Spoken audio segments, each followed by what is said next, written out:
Okay, it's official. Superannuation for Australians is massive.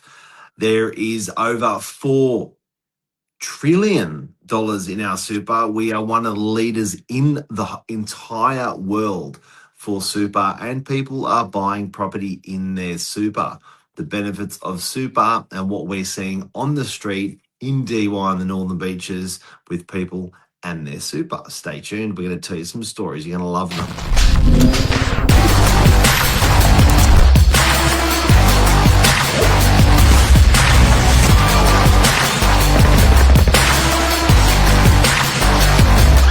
I'm the ringleader, so listen up. Good morning, everyone. Welcome to Morning Minutes. Myself, Michael Bergio, Mark Novak, episode 1588, Super Fund, Pawnstar investment strategies. As we mentioned in the intro, $4.4 trillion invested into the Australian super fund market. It is a behemoth. With the average super fund per person is 172,000 as of 2025. So if I would like to know the average age of that, actually, because Well, it started in 1992. It started in 1992, and it started at 3%. And they said, dear Australians, this isn't going to come out of your pocket. This is going to come out of your employer's pocket. The reality is it's come out of both people's pockets. And the reality is this money used to be in your pocket as an employer, and used to get it in your pocket, not have it quarantined away, and you would buy an investment property. So it sort of killed off the investment property market a little bit, because that 3% ratcheted up all the way now to 12%. Yeah, so let's go average age 40 to 44, 112 to 178,000 in super. I think once you get to that level, you can start to sort of really leverage that with property, because we see phenomenal.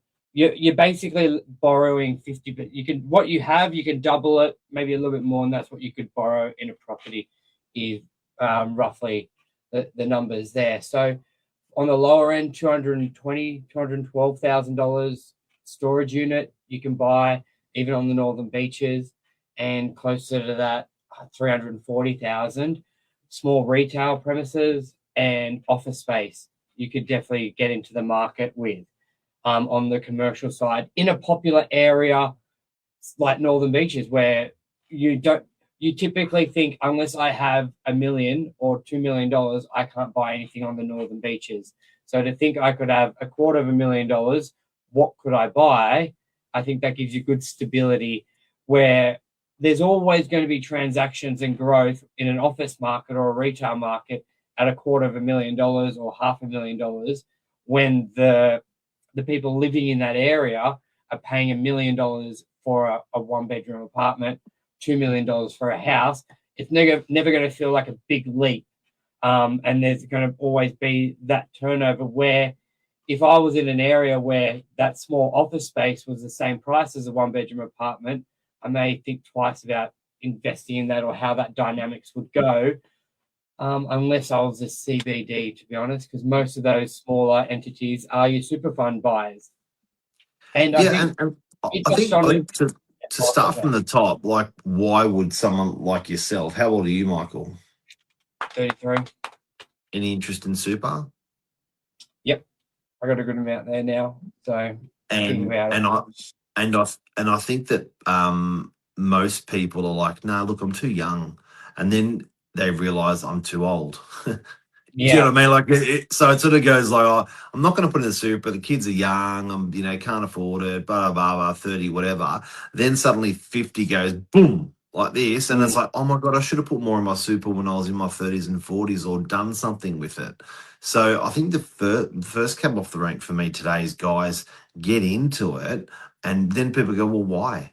Why should I? Well, if you buy something like, I bought a property 10 years ago, as an example, for 200 grand, and that rent, if my super had paid, hypothetically, if my super had paid that thing off over the last 10 or 20 years, Um, the rent's 58, 59 grand now.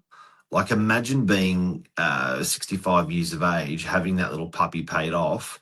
It only cost 200 grand, when I was in my 30s, and I got 59 grand coming in, which will be even more because that income will probably double again by the time I'm mature. So that's a significant amount of money for a small seed investment. Well, I think a lot of people, they don't give commercial enough time to get that growth. They sort of look at it. I think a lot of people, they want things now. We know that with the credit card market, with the debt market, everyone wants it now. They want the benefit now of it. And super fund really goes against that. You can't use the cash flow. You're hard to use the equity because it's hard to put money in it. So even if it goes up in 1 year, it doesn't mean you can instantly buy something like in the traditional market where get it revalued in 6 months, leverage the money. So it's a little bit hard, and I think therefore people, but when you can see over 20 years what a $250,000 investment could turn into if you do start, even if you're starting at 40, like what's the average age expectancy is 80 now. Like back when they brought that in, it was sort of like 60, 70. So you've got an extra 20 years to finance. Aging population. And some of the perks are that when you're a mature age retiree, that income, say that property I was just referring to, a 58 grand of rent coming in straight in your pocket, no tax paid if you're fully fledged retiree in pension mode. That's incredible to get, $1,500 a week rent when you're 65 and not have to pay any tax on it because it's been held in your super. That's a good move. If the property bought at 200 grand goes to 800 grand, goes to 400 grand, then goes to 800 grand by the time you retire and you're in pension mode and you're selling it, no tax again, no capital gains tax because it's in your super. That's pretty bloody cool. And not a lot of people actually know that. Well, that could be your safety net of accommodation. Let's say you're late to the party, you haven't bought a property, you're in your 40s, you're 45, you're like, I'm not going to own my home when I'm 80. You could be like, well, let's buy something in your super. And the reality is that $1,500, that $1,000 a week, you could be like, that covers my accommodation till I die. Even if it's just as simple as that, buying something now for that would, because it's like a $200,000 investment typically gets you $200 a week. So if you started at 40, you would think till you get to 60, 20 years, that's at least grown to something bringing you $800 a week. And that could be a combination of security. So even if you just look at it as just that can be your real safety net of accommodation.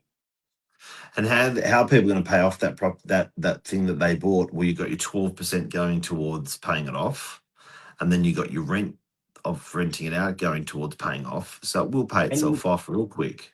And your leverage is low, like you're 70% LVR. So to give you an idea, you can triple. If you've got 150 grand in super, you can buy something for 450 grand. Yeah. And that's a good and the bad thing about sort of the lower leverage amount compared to like in the traditional market 95% loan. With it being super, you're paid off a lot quicker. Yeah, that's slowly. And what's the trick is, if you in commercial, you can typically have a fixed lease with a 5% return. If you can get the tenant with a 5% return, that rent's doubling every 10 years. Therefore, your value's doubling every 10 years, regardless of the market. Yep. So there's buying at 40, and then 200. If you bought for 250 grand, that's 500 grand in 10 years, and then doubling it again, 500 to $1 million. So if you bought at 40, 30 years, you've got it. Annual increases of 5% on your lease, which is common, especially on the smaller stuff in commercial. And there's your safety net retirement, or you're spending money. You may say you've already bought it. Good life. I've seen. I've just had a guy we've sold. He had 2 units in his super, and he's 70, and he's like, I need cash. I need money. You know, this money, the cash flow from the units isn't enough. Guess what he did? He bought 10 storage units from us, 10 that are worth 200 grand each. And I'm like, what are you buying 10 for in your super? He's like, well, I've just sold 2 units for $2 million. I'm buying 10 200 grand storage units. They're going to rent for 200 a week. So I'm still going to get the same rent I would have got for the apartments, if not a little bit better. But he said, here's the kicker. He goes, every 3 years, I'm going to sell a storage unit and spend the money. Yeah. So, you know, saying hypothetically, a year later, the storage units, a couple of years later, the storage unit's worth 250. He'll sell one, 250 in his hand, tax free. And plus, he's still got rent of 9 other ones coming in. And I really like, especially as people get older, to switch the type of asset to, let's say they did have they had one asset with one tenant. I really like the idea of switching that to 10 like as many incomes as you can, because when you're a little bit older, the income could be a little bit lower, or you're not working. The unease seniors get when their property is empty, because they go from 100% income to zero for potentially 3 to 6 months. All your eggs are in one basket. That's right. Yeah, all your eggs are in one basket. So to split that up into 10, like this gentleman did, he's let's say he's getting $2 grand a week. He's only ever going to be at 2,000 to 1,600 a week. Yes. Like, rather than zero, because it doesn't matter what you buy in commercial, from the best waterfront property to the crappiest office with no windows, no aircon. It can all take a month or 2 to lease. There's not always, so it's not as buoyant as the residential market, where you can forget your tenants moving out. The day they move out, put it online, and that's I'm moving in there tomorrow. Commercial does take planning. It's even more important to have a manager manage it because of that. So that restructure it so you're a little bit risk averse. I like that strategy. So I think at the end of the day, the model that we've called today superannuation Pawnstar investments. I think with that, it's not too late. You can always pawn some of your money, some of your cash, so you can voluntarily contribute more than you're doing with your 12%. And you can buy 30 grand a year. 30, Isn't it 30, yeah. And you can multiply it out by 3. That's what we're seeing people do. So we're not giving financial advice today, but we're observing what these agents in DY. Yeah, talk it down. But we're just telling you what we're seeing these porn stars out there doing. They're pawning off some of their cash flow. They're saving money for later. And something we should also mention before I go, before you go, Burge, is the I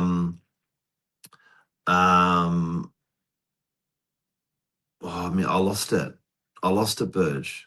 I lost it. What type of assets to buy, the income? Well, let's go back on the summary. No capital gains tax if you're fully fenced retiree. No tax on the income when it's there. You're quarantining that money away. Oh, I remember it now. It's not affecting your home lending. Yeah, that's massive. So a lot of people want to buy that investment, but little Johnny and little Mary are going to high school and they got school fees and they want to buy it. They want to increase the size of their house. When mum and dad have got their super, it's like having another human. It's completely quarantined away from your organic lending that you're already doing. Banks don't care. It's the mistress. Doesn't affect. Anyway. So that is your superannuation, guys, today. That what we're seeing people out there do, the porn stars do. If you've got any questions, we can put you in contact with some awesome consultants to help you. And a lot of people that I've been selling to with that are buying in super are saying, why have I not done this earlier? So don't be one of those people. Do it now. Do the maths. Thank you. See you, everyone. Mr. Burge. Thanks, guys. Cheers.